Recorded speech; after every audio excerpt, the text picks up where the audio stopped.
What's If the audience likes us and we like the audience, then it doesn't matter who the fuck they are, where they're from. I don't care, you know. But obviously, you know, I have a special fondness for the Irish audiences, and but you find Irish audiences all over the world. You know what I mean? You know. Okay, but I have a special fondness for playing in Ireland itself. Yeah. And also Scotland, which because Scotland is the Scots came from Ireland anyway. You know what I mean? We got a lot in common, Scots and the Irish. You know. Do you think you have in the popes you have more freedom to do what you really want? And Yes, I do. Yes, because it's my because although they're friends of mine and like I'll listen to any suggestions or the rest of it. At the end of the day, I decide what we play, and I just and like you know, and that's that. Yeah. Whereas in the post is a democracy. Yeah, you know, I mean, it didn't work. It worked for a while when we were all thinking the same way. The minute we stopped thinking the same way, it stopped working. So like, I'm not interested in trying to run a democracy in a group anymore. It doesn't work. Yeah. Only works as long as the group all think the same, exactly the same way about everything, which is very rarely about that people do that. You know, however well they get on. You know. And your role in the popes, are you? My role in the Pogues is that I'm the band leader. And like I'm the front man, and I'm the lead singer, and I write most of the original material. You know. Yeah. Can you say something about the you know, I think we met in Tilburg and Amsterdam in April this year. Yeah. Okay. And after that, you were going on a tour for I think 10 shows in the USA. There's probably more than 10. You know. Yeah. Can you say something about the tour? We do. Yeah. We yes, we play a lot in America because that's, but I mean, like, it's got nothing to do with liking America more than Europe. As I said, it's the country, you know. Okay. It's to do with the fact that it's to do with simple, that's all to do. You ask the businessman about that, it's got nothing to do with me, you know. But yeah, I mean, we have it's a big country, there's lots of people, so having a small following in America is like having a big following somewhere else, and we've got quite a big following in America, so it's a big following, you know. So we play America, you know, like but you know, when I'm doing the gigs, I couldn't give a shit where I am, you know what I mean, you know. Yeah. Yeah. It's the tour, where you are matters when you're traveling around, when you're staying in hotels, when you're going to bars afterwards or restaurants, or going to bars before and restaurants or whatever, you know, like, you know, whether it's an easygoing country or whether it's not an easygoing country. I mean, Europe is pretty easygoing, you know what I mean? America isn't really, you know. Yeah. But did you have some problems there already in the 80s when you were touring with the Pogues there in America? Problems in America? No. No. No. But I heard about some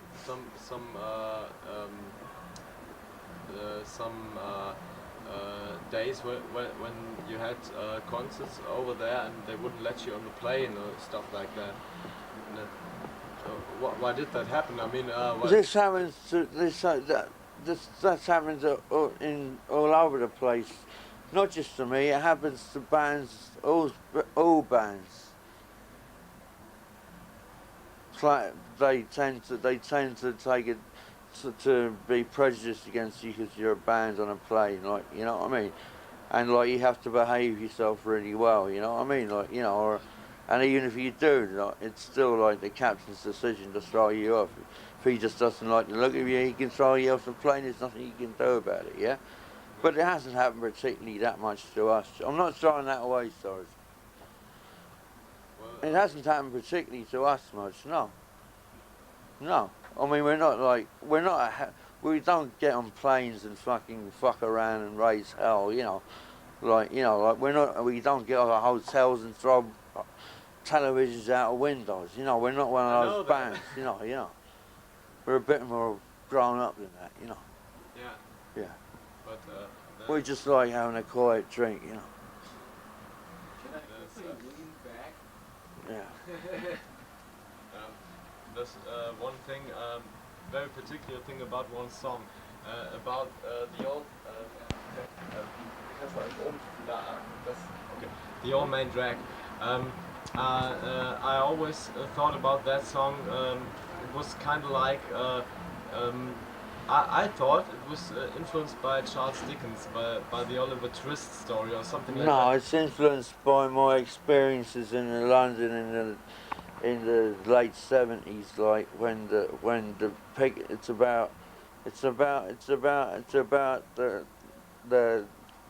the west end of London was an open sewer at the time, yeah, with prostitution and drugs and fucking like, and there was kids from Ireland and Scotland and all over the United Kingdom and also, you know, and like, yeah, like running away from home and going down to London, ending up on a meat rack as the boys would end up on the meat rack as rent boys and the girls would end up on the meat rack as prostitutes, yeah, and like you know what I mean, and like but it didn't happen to you. Yeah, it did happen to me. I wasn't a rent boy, but I mean I knew lots of rent boys and I knew lots of prostitutes and I knew lots of people who got in terrible situations. A lot of them are dead now. You know what I mean? They couldn't get home. They didn't want to go home. They couldn't go home.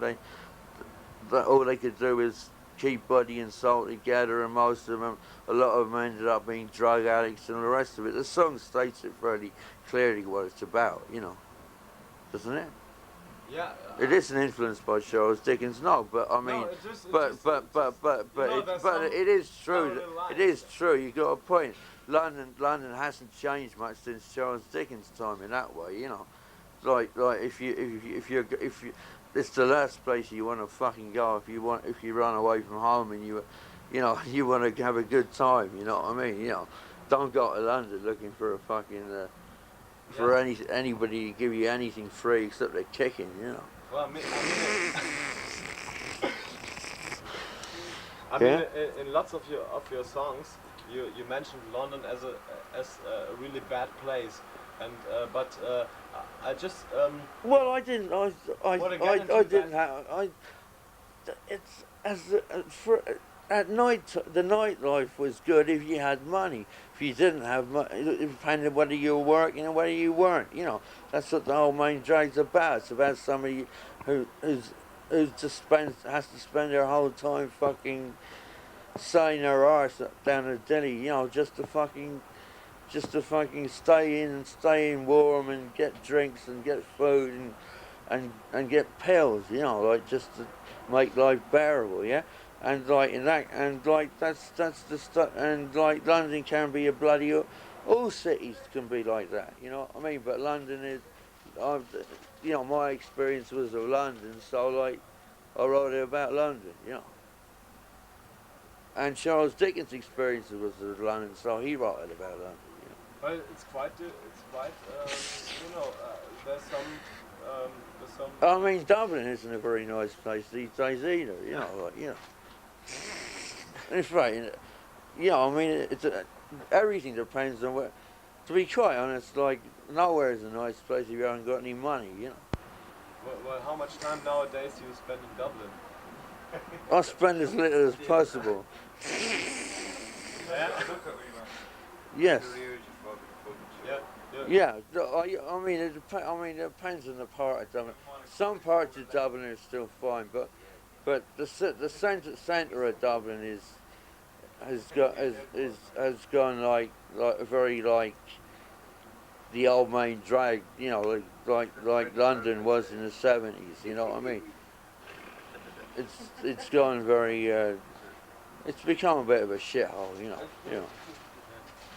I mean, I don't mean like I don't mean like a shithole in the sense of like high-rise flats and stuff. I mean a shithole in the sense of like if you don't have money, then like there's not a lot to there's not a lot to do in Dublin. You know what I mean? These days, that didn't used to be the case. But I mean, in your book, in Lincolnshire, MacGowan, you Vicky wrote that from a series of drunken interviews she did with me, yeah? And you got to remember that I was talking to my missus and I kept forgetting that she was taping me, yeah? Okay, she was taping. So like I won't be held to anything that I said in that book, okay? Okay, I won't take it too serious, but I just take it serious if you say that you were really scared of London for a couple of times. I am scared of. I'm still scared of London. I don't like London. I hate going to London, and I go there as little as possible. Yeah? But you have to for the country. I don't have to, but I occasionally go there because I've got a few old friends there, and because I've got a very loyal audience there. Yeah. Yeah, I mean. To play to them, yeah. There's a lot of audience there, I think. Yes, I go to London. Yeah, I don't have to go, but I go. Yeah. But I mean, I don't go to hang out. I go to do gigs. Yeah. Yeah. There have been there have been brief periods when London was a great place to be, even if you didn't have any money. Yeah. Like much, yeah. Like the acid house period, or like the real punk period, which only lasted really till the Pistols got big, and then that was over, the real thing, yeah? I mean, and the fact that people are still talking about punk, it's like people still talking about Teddy Boys, you know what I mean? Like, there are no real punks around anymore, we're all old men like me, But when you were I think about 20 years old, I was younger than 20 years old. I mean, there was a photo of you, a photograph when you were when a girl bit your ear. Yeah, I was 18. I was 18 when that happened. It was 1976. And that was the time when you didn't already have a band or something. No, I didn't have a band. No, the thing about the original punk scene was that you didn't have to be in a band to fucking like have a good time. In fact, it was more fun being in the audience. And what's more, you could get famous being in the audience, like Sid Vicious, who wasn't actually in the Pistols until right near the end, And it wasn't, the way he ended up wasn't very good, you know what I mean?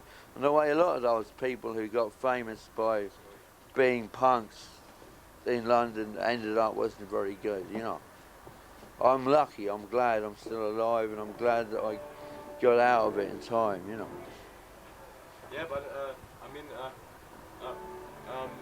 what was it to you when you were a really young kid? I think you had some experiences before. I mean, you have been to the hospital. As a really young kid in London, it was a horrible place to be. I spent quite a lot of time in London as a really young kid, and in other parts of the southeast of England. Yeah. And London was a complete shithole to be a kid in, yeah? It was a good place at one stage to be a teenager, yeah? And it's a terrible place to raise a family on, right, yeah? So, like, there's a brief period when I really liked London, you know what I mean? But I still preferred Ireland. I always preferred Ireland. There's a quality of life in Ireland which they just don't have in England. You know what I mean? But anyway, there's a respect for older people, for instance, which they don't have in England. There's a respect for a tradition that they don't have in England. There is a tradition which they don't have in England. There's a respect, a quality of life which you can't buy. Yeah, In Ireland, or in anywhere. I mean, in the countryside, anywhere like where people have kept it, where it's remained the countryside. You know what I mean? I dare say you know, I find Europe, loads of places. You know, I mean, Europe is quite refreshing in that way. You know, I mean, England is a really boring, bloody, awful, bloody country. It's overcrowded. It's dirty. It's a shithole. There is no countryside in England. There is no respect for anything. Human life means nothing. I mean, it's, you know, I mean, it's just a shithole. You know. But I mean, What do you want me to say? You know, you asked me, you know. I mean, like, at one stage I had a love-hate relationship for it, and now I've got a hate relationship for it, yeah? And originally I had a hate relationship for it.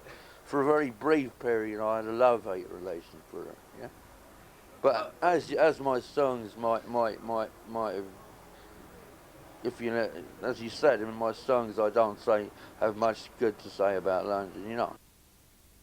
But, you know, I mean, because there isn't much good to say about London, but anything good there is to say, I do say, you know. but I think when you are living in the country, yeah, with your parents, I think your parents live nearby, and Yeah. what's it like?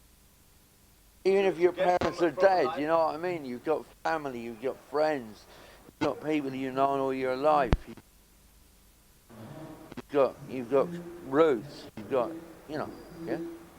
Yeah, but I mean, what's it like to Children of your own, again, you know, and all the rest of it. from a life of being being on tour the whole time as you did in the late 80s, and then going back to the parents and that kind of life. And Parents, you know what I mean? It's